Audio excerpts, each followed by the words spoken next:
말씀을 함께 같이 보기 원합니다. 우리가 누가복음 2장 25절부터 35절까지의 말씀을 읽었습니다.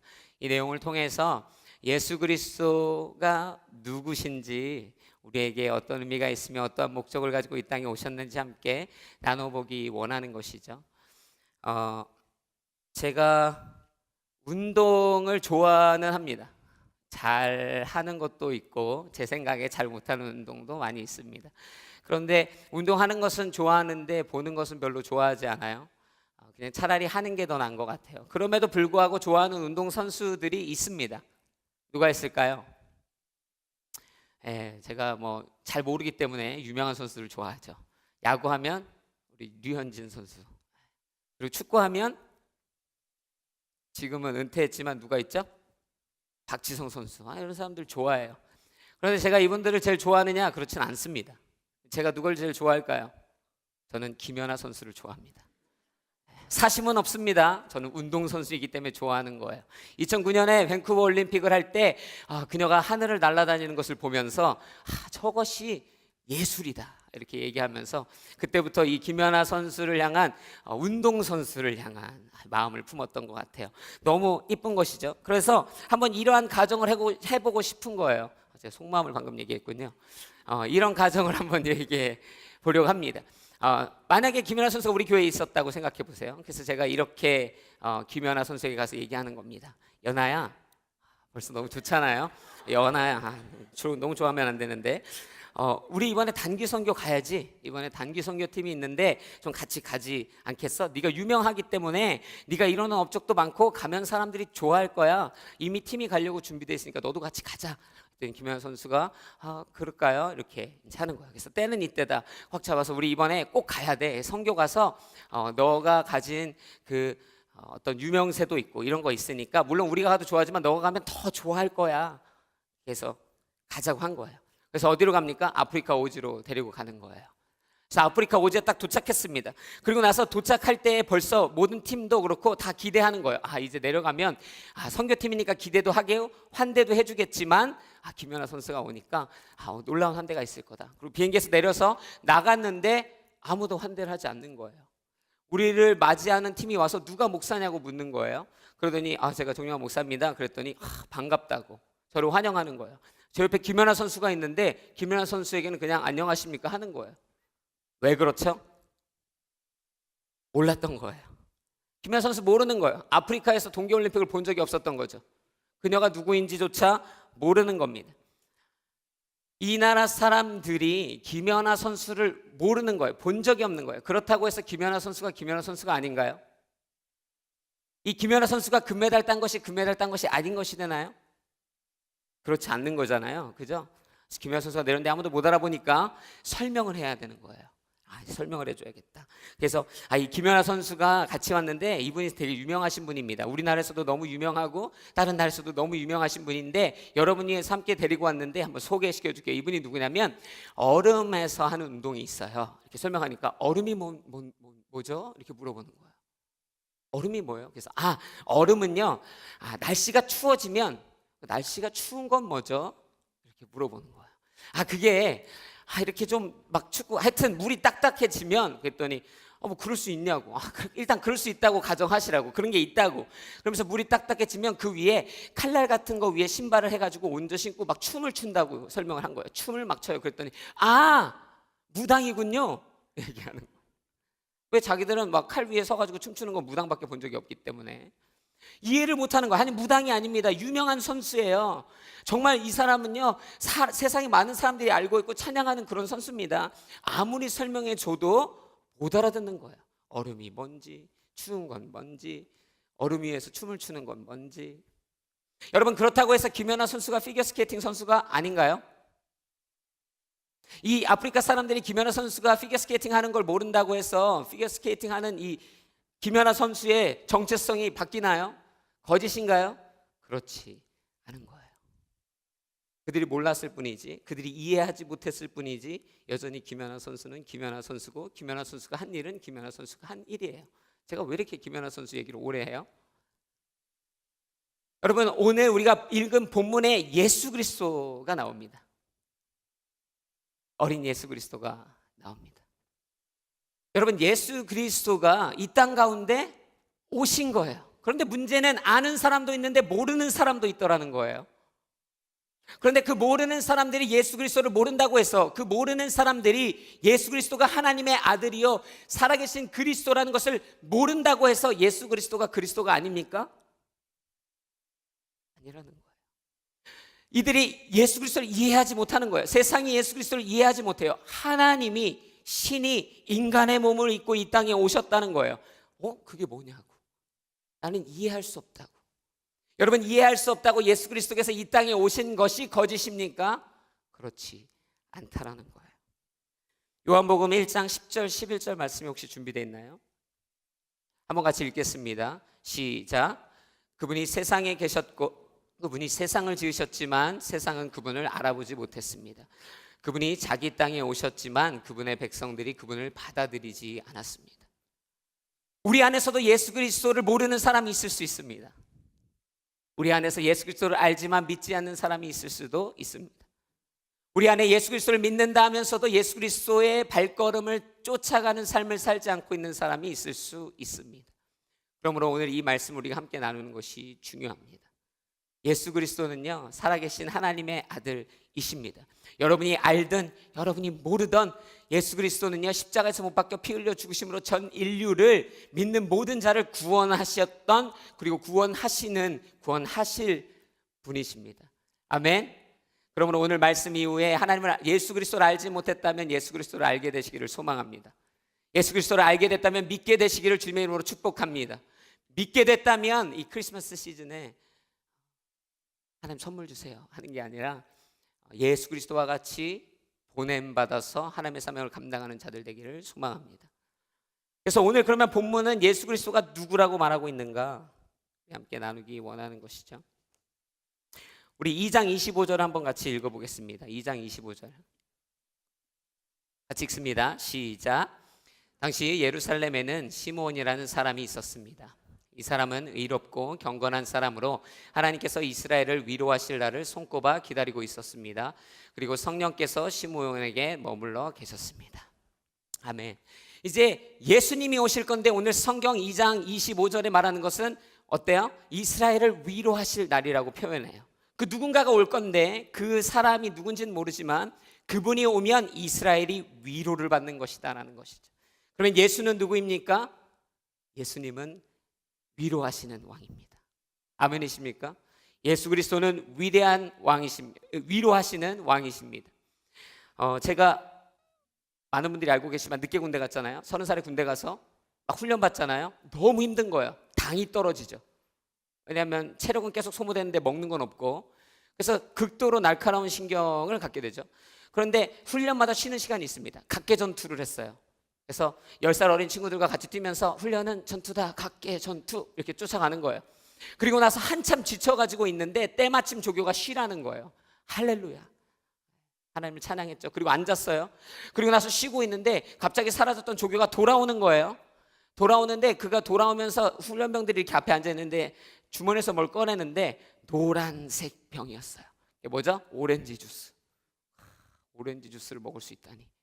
그걸 딱 꺼내더니 이 조교가 이렇게 얘기하는 것입니다. 훈련병 여러분, 이것을 누가 마셔야 되겠습니까? 이렇게 물었어요.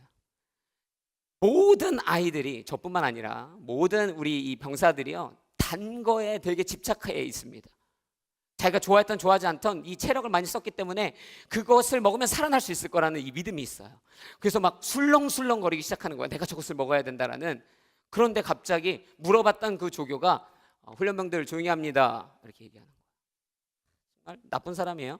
그리고 나서 그 병을 들고 움직이기 시작하는데 제가 그 조교를 이렇게 보고 그냥 얼굴을 숙였습니다. 왜냐하면 그럴 힘이 없어요. 그 사람을 보고 있을 힘이 없어요. 근데 그 사람이 이렇게 다가오는 게 점점 느껴지는 거죠. 설마 나한테 오나? 나한테 오나? 그런데 정말 제 앞에 온 거예요. 근데 그 친구가 저에게 이 병을 내미면서 이렇게 얘기하는 거예요. 나이 먹어서 오니까 힘들지? 이거 뭐 어이없죠 지금 막. 그죠? 딱 줬어요. 그럼 제가 어떻게 했을까요? 어떻게 했을까요? 감사합니다. 114번 훈련병 정용환 감사합니다. 그게 여러분 제가 여기 밖에 있었다면 그렇게 누가 얘기했으면 제가 급 분노했을 거예요. 너 지금 나랑 싸우자는 거지? 너 10살이나 오는 놈이 나한테 그렇게 얘기할 수 있어? 했을지 모르겠어요. 그런데 위로가 되는 거예요. 그 오렌지 주스가 위로가 되는 거예요. 딱 마셨는데 3초, 그 위로가 3초 가더라고요. 그러고 나서요, 여러분 매일 밤마다 5명씩 소대장하고 들어가서요 개인 면담하는 거예요. 근데 제 차례가 왔습니다. 그래서 들어갔어요. 그랬더니 그 24살짜리 이제 대학을 막 졸업해서 ROTC로 소위로 임관한 그 소대장이 저를 앉혀놓고, 형 미안해, 내가 반말해야 되는 거 알지? 딱 한마디 던지더라고요. 그래서 괜찮습니다 얘기했어요. 그랬더니 되게 좋은 우리 대구에서 살다 온 소위였습니다. 저한테 얘기하는 거예요. 형 힘들지? 뭐 해줄까? 가슴팍에서 탁 꺼내서 초코파이를 하나 딱 주는 거예요. 여러분, 초코파이는 눈물입니다. 그것은 은혜죠. 하나님이 주시는 영양분을 받아먹고 너무 행복해지고 있었어요. 그때 더 놀라운 일이 벌어졌습니다. 그 사람이 품에서, 형 전화 많이 못한 거 알아? 전화기를 꺼내는 거예요. 간부는 전화기를 갖고 다니는 거죠. 여러분, 그때요 훈련병들이 어떻게 전화하는지 아십니까? 집에 상점이에요. 상점. 무슨 유치원생들도 아니고 달란트 주는 것처럼 그날 잘하면 너 상점 1점 막 이렇게 주는 거예요. 정말 그거 하라고 제가 막 손 들고 답 맞춰야 되겠습니까? 그죠? 북한은 우리의 누굽니까? 막 문제 내면 저요 이렇게 해가지고 일어나서 원수요 이렇게 해야 됩니까? 제가? 그러면 안 되잖아요. 그래가지고 제가요 훈련소에 들어가서 한 번도 부모님한테 전화를 못했어요. 제 여자친구한테 한 번도 전화 못했어요. 괜찮아요. 그 여자친구가 지금 와이프예요. 전화 못했어요. 너무 답답해서 죽을 것 같은데 그가 꺼낸 것은 핸드폰이 아니에요. 은혜였어요. 딱 저에게 주면서 뭐라 그러는지 아세요? 형 전화해. 제가 그 전화기를 떨린 손으로 붙들고 부모님한테 전화를 딱 걸어서 엄마가 딱 받는 거예요.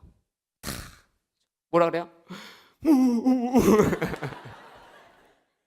감동이 아니야. 찌질해요. 너무 찌질해. 30살 먹어가지고 막 24살짜리 앞에서 막 찌질되게 울고 있고.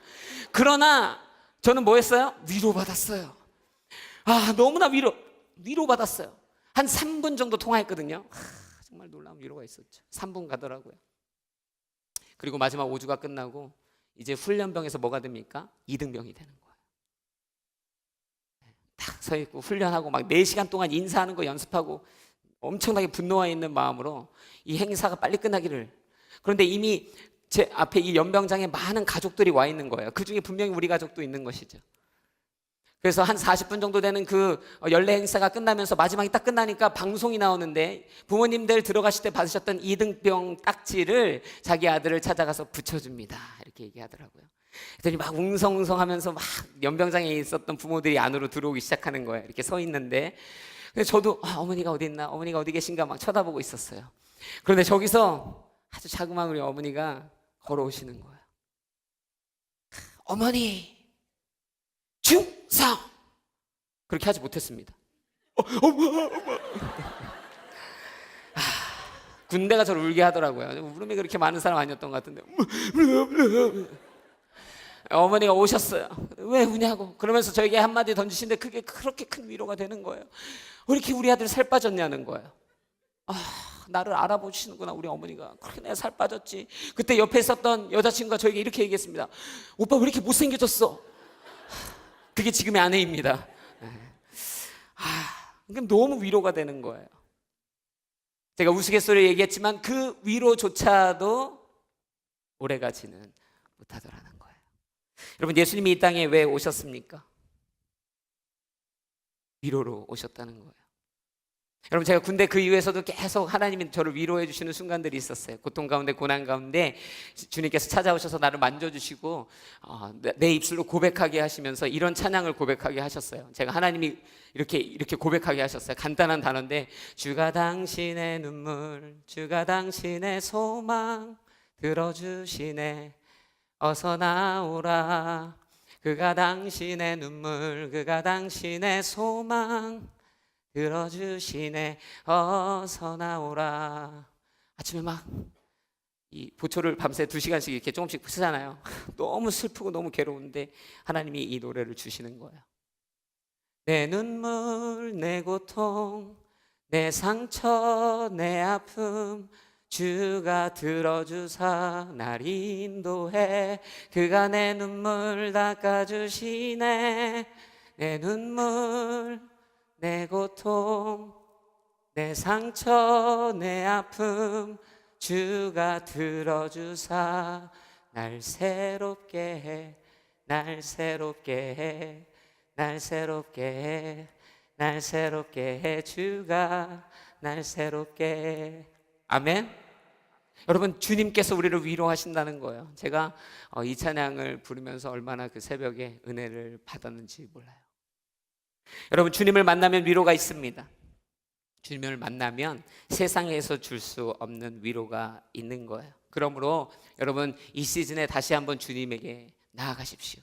오직 여기 있지만 아직도 예수 그리스도를 알지 못하신 분 있습니까? 아직도 예수 그리스도를 만나지 못한 분 있습니까? 오늘 이 시므온은요, 기다리다가 예수 그리스도를 만나고 그 위로의 날을 보게 되는 것이에요. 여러분에게 찾아간 예수님도 동일하게 여러분의 삶의 고통과 눈물과 상처와 아픔을 위로하십니다. 아멘. 그러므로 예수님께 나아가십시오. 예수님의 위로의 현장으로 들어가십시오.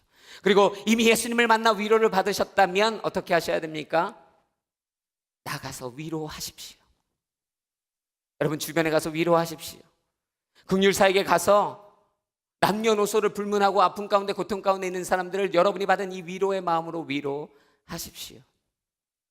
그것이 예수님이 오신 이유인 것이잖아요. 여러분, 예수님이 그러면 위로만 하러 오셨습니까? 예수님이 우리에게 위로만 딱 하고 가려고 오셨나요? 그건 아니에요. 우리 2장 30절부터 32절까지 한번 보겠습니다. 2장 30절부터 32절까지 함께 같이 읽겠습니다. 시작. 제 두 눈으로 이 구원은 주께서 모든 백성 앞에 마련하신 것으로 이방 사람에게는 계시의 빛이요 주의 백성 이스라엘에게는 영광입니다. 여러분, 예수님이 위로의 예수님인데 거기서 끝나는 것이 아니라 오늘 본문은 예수님이 어떤 예수님이라고 말합니까? 예수님은 구원하시는 왕이라고 이야기합니다. 여러분, 다시 얘기로 돌아가 볼까요? 아까 그 어머니 왔잖아요. 9시에 왔어요. 은혜 받았잖아요. 위로 받았잖아요. 그러고 나서 그 면회가 언제까지 진행되는지 아세요? 오후 5시입니다. 시간이 빨리 가는 거예요. 도넛 먹고 치킨 먹고 피자 먹고 그리고 다시 치킨 먹고 피자 먹고 도넛 먹고 너무 행복한 거예요. 어머니를 만나서 행복하고 가족을 만나서 위로받고 너무 좋은 거예요. 5시가 됐습니다. 저는 그때 제가 신데렐라임을 알았어요. 위로는 받았는데 문제는 뭔지 아세요? 어머니는 제가 그토록 원하는 세상 가운데로 나가시더라는 거예요. 저를 버려두고 어디에? 부대에. 어머니는 안녕 하면서 뒷모습을 보이며 사라졌어요. 어디로? 제가 그렇게 나가고 싶은 세상으로, 자유로. 저는 어디 있습니까? 여전히 군대 안에 있더라는 거예요. 여러분, 위로는 받았으나 구원할 수 없는 거예요. 세상은 그래요. 얼마 전에 이미 오래된 일이지만 9.11 다큐멘터리를 한번 본 적이 있습니다. 그걸 보면 2명의 여자가 다큐멘터리로 재현된 건데 빌딩에서 넘어져가기 직전에 그 빌딩에서 구조대원을 기다리고 있는 거예요.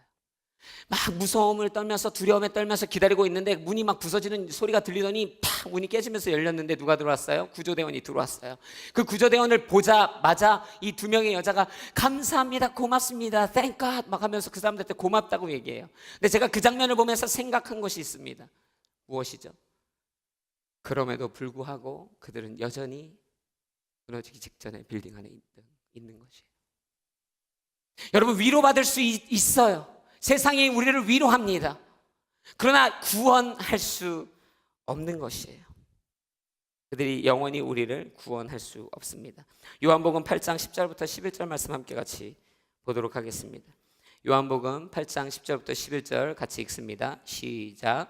예수께서 일어나 여인에게 물으셨습니다. 여인아, 그들은 어디 있느냐? 너를 정죄한 한 사람도 없느냐? 여인이 대답했습니다. 선생님, 없습니다. 예수께서 말씀하셨습니다. 나도 너를 정죄하지 않겠다. 이제부터 다시는 죄를 짓지 마라.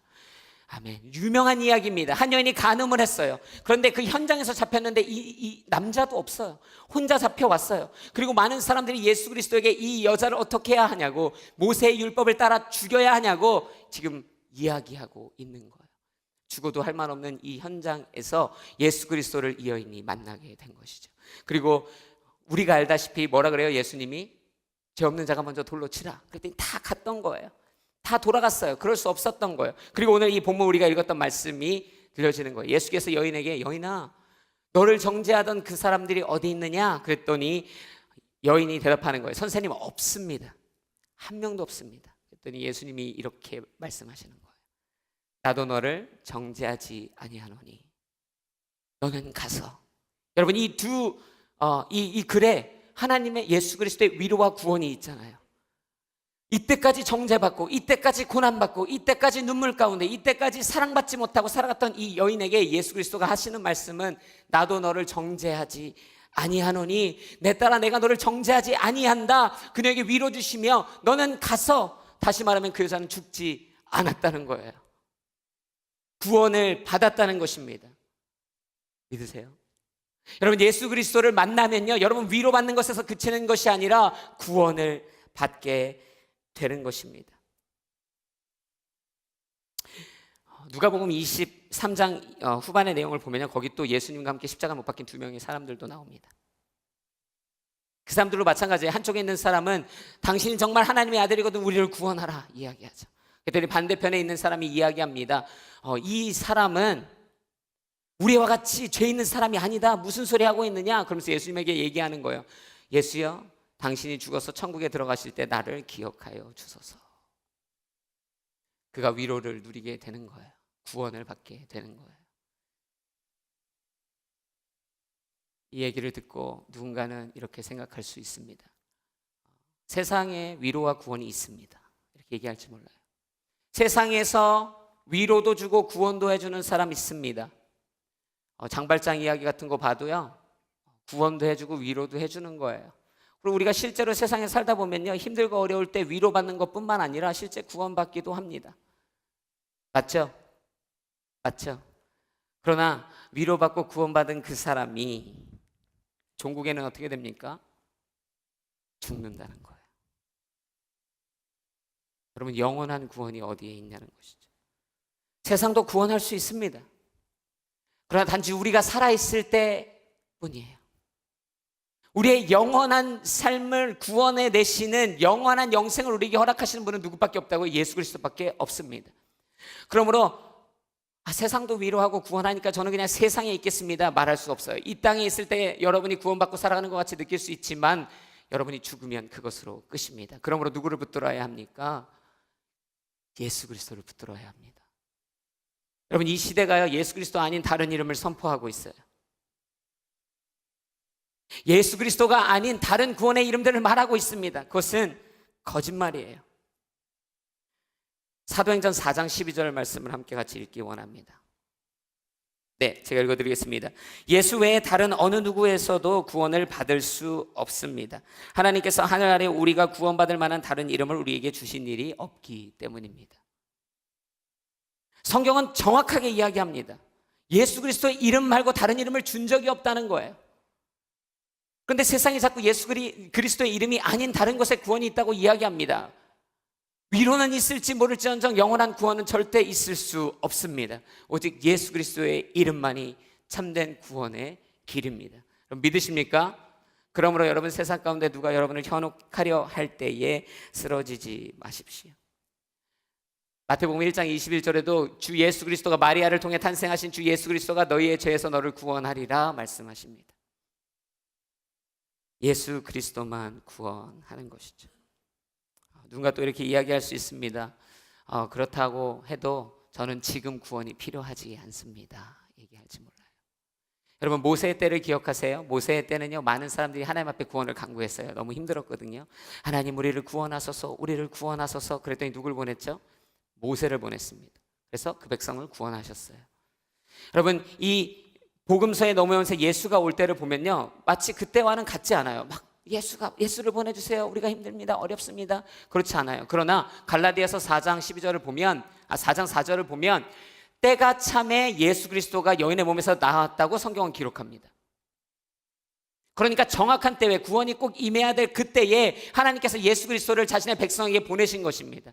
오늘 여기에 혹시 나는 교회는 다니고 있지만 예수 그리스도는 필요하지 않습니다.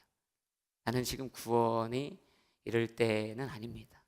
나는 그렇게 힘들지 않습니다. 나는 그렇게 어렵지 않습니다 하고 얘기하시는 분이 있습니까? 지금이 예수 그리스도를 믿을 때입니다. 그럼 지금이 여러분이 구원하시는 단 하나의 이름, 예수 그리스도 앞에 주는 그리스도시요 살아계신 하나님 아버지의 아들이십니다 고백해야 될 때입니다. 여러분, 우리 함께 이 말씀 고백해 볼까요? 요한일서 4장 15절 말씀입니다. 함께 읽겠습니다. 시작. 만일 누구든지 예수를 하나님의 아들이라고 고백하면 하나님께서 그 사람 안에 계시고 그 사람도 하나님 안에 있습니다. 여러분이 오늘 믿음으로 시인하시잖아요. 그럼 그 위로하시는 예수님, 그리고 종국의 구원으로 그 위로를 완성하시는 예수님이 저와 여러분 안에 거하게 되는 것이죠. 여러분도 그분 안에 거하게 되는 것입니다. 여러분이 그분의 자녀가 되는 것이에요. 여러분 믿음으로 선포하시고 구원의 자리로 들어오십시오. 아멘. 그리고 이미 구원받은 자들 있잖아요. 여기 보면 목사님 전 구원 받았어요. 다 알고 있다고요. 얘기할 수 있어요. 아까 위로도 마찬가지입니다. 구원받은 저와 여러분 어떻게 해야 돼요? 나가서 전해야죠. 이 크리스마스 시즌에 이미 믿음으로 선포하여 하나님의 구원의 선물을 받은 자들이 있습니까? 여러분들인데요. 나가서 동일하게 그러한 일이 일어날 수 있도록 하는 거죠. 그래서 우리가 숨맞춤 전도 집회 하는 거예요. 전도하는 거예요. 선교하는 거예요. 우리가 믿음으로 구원에 이르렀기 때문에 그것을 세상 가운데 나눠주는 것이죠.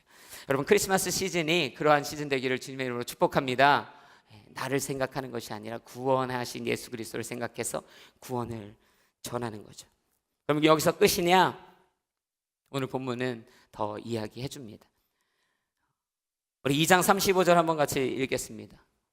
2장 35절 우리 오늘 본문의 마지막 절입니다. 함께 같이 읽겠습니다. 시작. 칼이 당신의 마음도 찌를 것입니다. 그래서 이제 많은 사람의 마음속 생각이 드러나게 될 것입니다. 아멘. 여러분 제가 위에서 아까 마리아 얘기했잖아요. 그죠?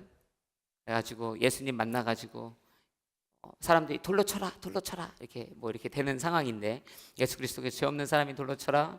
그래서 아무도 못 치고 돌아갔잖아요. 그러고 나서 아까 이렇게 얘기했다 그랬죠. 나도 너를 정죄하지 아니하노니 너는 가서. 그러면서 제가 얘기했습니다. 이것이 위로요 구원이라고 이야기했어요. 그런데 거기서 끝나지 않았잖아요. 그죠? 나도 너를 정죄하지 아니하노니 너는 가서 다시는 죄를 짓지 말아라.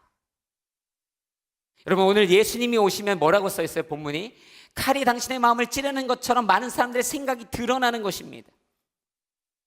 우리의 죄된 것이 드러나는 거예요. 우리의 감추어진 것이 드러나는 거예요.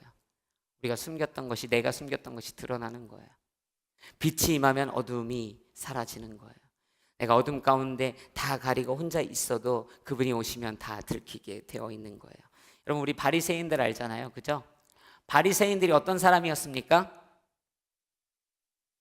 의인 아니에요. 의인. 그죠? 많은 사람들이 사랑은 못했겠지만 존경받아 마땅한 정말 율법을 다 지키는 의인들로 당대의 사람들의 안에 알려져 있었죠. 그런데 우리는 사실 좀 다르게 알고 있지 않습니까? 바리새인들 뭐예요? 회칠한 무덤. 예수님 뭐라 그랬어요? 예수님이 하신 말씀입니다. 독사의 자식 그렇게 얘기했거든요. 그게 언제 드러났죠? 예수 그리스도가 오시니까 드러나는 거예요. 여러분 내가 의인이라고 생각하고 나는 선한 사람이라고 생각하고 아무리 그래도요 예수 그리스도가 오면 드러나는 거예요. 예수 그리스도가 오시면 의로운 바리새인도 회칠한 무덤 바리새인밖에는 못 되는 거예요. 회칠한 무덤 바리새인이 뭡니까? 당시에 무덤을 동굴 안에 집어넣었잖아요. 사람을, 죽은 사람을. 그리고 그것을 돌로 가리고 그 겉을 아름답게 꾸미는 거예요. 왜? 그 안에가 너무 더러우니까 사람들이 지나가면 혐오감을 느끼지 못하도록 장래의 한 절차로 돌을 예쁘게 꾸미는 겁니다. 그럼 사람들이 보고 혐오감이 들지 않고 너무 깨끗하잖아요. 그런데 이 뚜껑을 돌려서 열면 어떻게 되죠? 그 안에는 온갖 더러움과 썩은 것과 냄새가 진동한다는 거예요. 바리새인에게 그렇게 예수께서 드러내시며 말씀하신 것입니다. 이 회칠한 무덤들 같은 자들아, 이 독사의 자식들아. 여러분 그런데 예수님이 이렇게 핀포인팅 하면서 그들에게 독사의 자식이라고 얘기했던 것은 비웃기 위함이 아닙니다. 예수께서 이 땅에 오셔서 우리를 위로하시고 구원하시고 우리의 죄로 드러나게 하시는 이유는 우리로 비웃음거리가 되게 하시려는 것이 아닙니다. 돌아오라는 거예요. 돌이키라는 거예요. 구원은 이미 선물로 주어졌습니다. 그러면 구원받은 자처럼 거룩하게 살아가는 것이 필요하다는 거예요.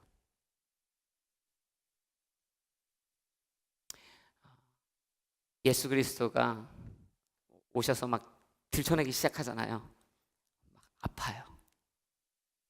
감추어진 것이 막 드러나기 시작하면요, 창피해요. 부끄럽습니다.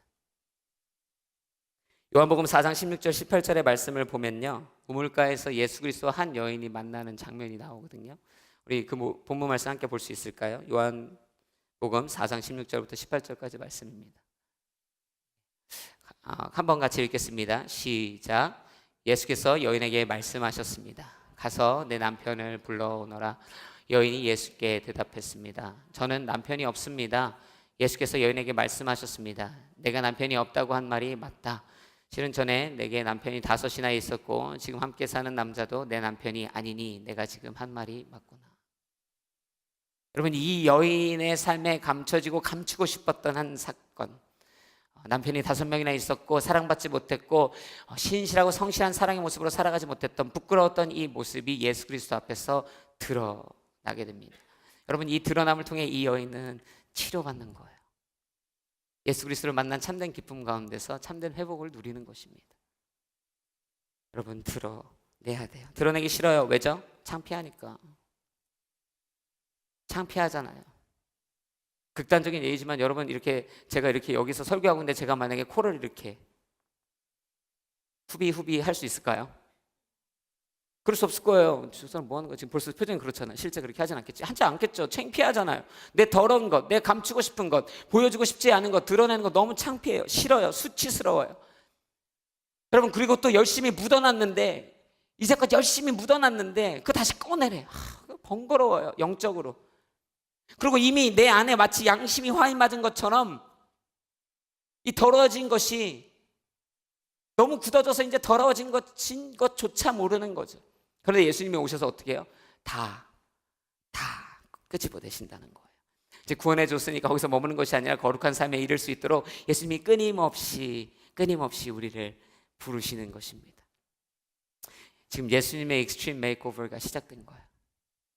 옛날에 뭐 6년, 7년 막 이렇게, 지금도 하는지 모르겠어요. 케이블 TV에서 미국에서 익스트림 메이크오버라는 그런 프로그램을 통해서 뭐 대부분 자매들이, 여자애들이었던 것 같은데 머리부터 발끝까지 이렇게 다 성형을 해주는 거예요. 이렇게 살면서 그런 화상이나 또 여러 가지로 뭐 고통당했었기 때문에도 해주고 여러 가지 이유로 머리부터 발끝까지 깨끗하게 해주는 거예요. 그런데 그거 할 때, 익스트림 메이크오버 할 때 제일 중요한 게 뭔지 아십니까? 유능한 의사예요. 왜냐하면 유능한 의사가 안전하게 그리고 완벽하게 바꿔줄 수 있는 거거든요. 좋게. 여러분, 우리를 바꾸려고 누가 하고 있어요? 예수님이 하고 있어요. 그럼 예수님은 어중이 떠중이 설전이 아니라는 거예요. 예수님에게 여러분의 상처를 보여줘야 치료가 되는 거예요. 제가 한번 살이 이렇게 잘려서 떨어진 적이 있어요. 조금. 근데 여기다 이렇게 거즈를 붙였습니다. 피가 너무 많이 나니까. 그리고 병원에 꼬매러 간 거예요. 그런데 의사가 이걸 자꾸 보자는 거예요. 그런데 제가 이 손을 놓을 수가 없는 거예요. 왜냐면 이거 놓으면 막 죽을 것 같아요. 너무 막 피가 막 빵빵 터질 것 같고. 이렇게 잡고 있는데 괜찮다고 열어버려. 딱 놨어요.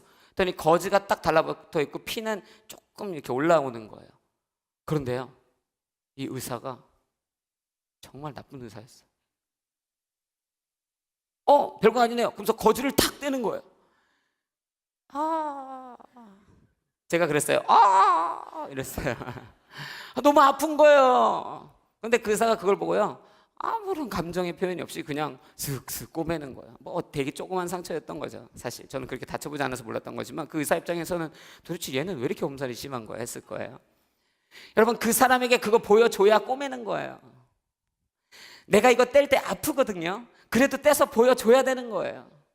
그분만이 완벽하게 고칠 수 있다는 거예요. 그리고 그분은 완벽하게 바꾸어지고 치료된 나를 원하신다는 거예요. 아들아, 딸아, 너가 더 온전해질 수 있다. 예수님이 말씀하세요. 너가 그렇게 잘나서가 아니라 내가 그렇게 치료해 주겠다는 거예요. 내가 그렇게 네가 드러내면, 알려주면 다 바꿔주겠다는 거예요. 여러분, 믿으십니까? 여러분, 능력 있는 사람에게 가면 다 보여줘야 되는 거예요. 내가 얼마나 안 좋은지, 내가 얼마나 못하는지 자꾸 보여줘야 교정이 되고 치료가 되는 거예요. 안 보여주는 거죠. 예수 주님 오셔서 위로도 받아서 좋았고 구원받아서 좋았는데 이런 부끄러운 모습은 제가 못 보여드리겠습니다. 이건 좀 아닌 것 같습니다. 여러분, 그거 보여줘야 치료되는 거예요. 여러분이 그 상처를 하나님 앞에 보여주면 우리가 알다시피 이미 성경이 가지고 있는 것처럼 구약으로 신약으로 처방해서 치료하시는 거예요. 그래서 여러분 아침마다 큐티 하시면서 인생의 고난과 역경과 아픔과 감춰진 여러분의 죄악이 말씀으로 비춰질 때 변화되고 회복되고 치료되는 것을 경험해 보신 분들이 있잖아요. 아멘? 그러면 그 자리로 이제 그런 경험을 못 해보신 분들이 있다면 오라는 거예요. 구원하신 예수님이 여러분이 거룩해지기를 원하십니다. 내가 거룩하니 너희도 거룩하라 말씀하시는 거예요. 하나님의 그 예수 그리스도의 익스트림 메이크오버의 주인공은 저와 여러분이에요. 나는 이 정도면 괜찮습니다. 아니에요. 예수님이 계속 오라는 거예요. 내가 너를 더 온전하고 더 온전하고 더 온전하게 만들어서 언제처럼 창세기에 예수님이 아담을 딱 지어놓고 뭐라 그러셨어요? 보기에 좋았더라. 그럼 예수님이 이 땅에 오셔서 우리 그렇게 해주신다는 거예요. 그렇게 해주시기 원하신다는 거예요. 그러면 그분 앞에 나가야 합니다. 여러분, 운동할 때 가장 먼저 하는 게 뭐예요? 이제 스트레칭 이런 거 나오는데 저는 그래요. 저는 운동 시작했잖아요. 한 3달 전에. 처음 한 게 체중계를 산 거예요. 그래서 2년 반 만에 두려움에 떨면서 몸무게에 올라가지 못했던 저의 부끄러움을 내려두고 체중계에 처음으로 올라갔습니다. 그리고 현실을 직시했어요. 제일 싫어요. 차라리 운동하는 건 별로 안 힘들어요. 그것을 아침마다 저녁마다 확인하면서 제일 싫어요. 여러분, 운동하려면요, 내가 어떤 상태에 있는지 알아야 되는 거예요. 내가 변하고 성장하려면요, 내가 어디서부터 만져야 되는지 알아야 되는 거예요. 예수님 앞에 회개하라 그러면 예수님, 저는 죄인입니다. 아시죠? 회개합니다. 이렇게 하지 말라는 거예요. 여러분, 안에 감춰놓은 죄 다 쏟아내라는 거예요. 주님께서 충분히 다 치료하실 수 있다는 것입니다. 예수 그리스도가 오시면 말씀의 칼이 우리의 혼과 영과 간절과 골수를 찔러 쪼개며 변화시키는 거예요. 그러면 영화 트랜스포머처럼 별 본품 없는 자동차에서 진짜 멋있는 로봇가 돼서 변하는 것처럼 우리의 인생이 예수 그리스도를 닮은 더 놀라운 모습으로 변하게 되는 것입니다. 여러분 자신을 어리석은 자의 모습으로 만들지 마세요. 여러분이 3일 동안 속옷과 겉옷을 갈아입지 않고 있다가 여러분이 너무 더러운 것 같아서 속옷과 겉옷을 벗고 샤워하고 나서 상큼하게 거울을 보면서 그래, 이 정도면 괜찮잖아? 죄송합니다. 그렇게 하고 나와서 그 속옷을 다시 집어 입는다면 말도 안 되잖아요. 더럽잖아요. 그런데 왜 그렇게 살아가려 하는가? 그거 다시 집어들지 말라는 거죠. 그러므로 예수 그리스도 안에 있으면 뭐예요? 이전 것은 지나갔으니 보라 새 것이 되었도다. 새로운 피조물이라는 거예요.